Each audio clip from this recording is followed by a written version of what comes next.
At Glasgow Caledonian University, they've collaborated with the BBC and 2 US partners to transform the educational experience they offer through integrating digitised spoken word audio and video into learning and teaching.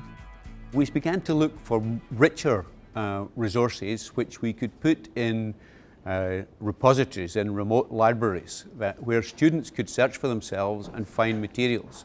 And in a discussion of that, we suggested that the BBC was probably one of the richest resources of its kind in the world. When you're an archive, what you want is to see your material being used.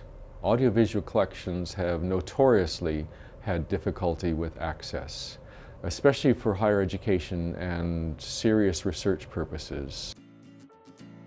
Even before the project began, they've been exploring the use of social software at Glasgow Caledonian, primarily as a means by which to share materials, but also to share ideas and promote discussion.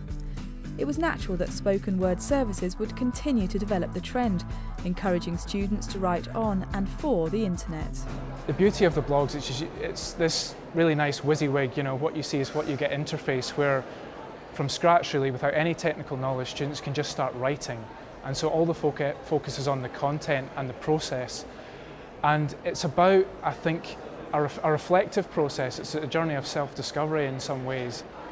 But each student, I think, is encouraged to do more than just keep a diary of their official learning, if you like, but also to treat it as a kind of informal thing, to record their personal feelings throughout the course of the module and how they think their learning has changed. Spoken word services has already been embraced by the economics department, with lecturers providing their students with podcasts, online activities and discussions as part of the curriculum. You have students coming in, downloading audio files on podcasts, being able to revise, taking part in the interactive parts of our course, such as interactive web pages, mind maps. They can use quizzes that come up and so on. I think that sort of thing is what students demand, and we've got to give them that. Prior to this, you would actually get a recording, you'd get a cassette recording of some broadcast or whatever, and you'd actually have to play it to students in a classroom, in a group.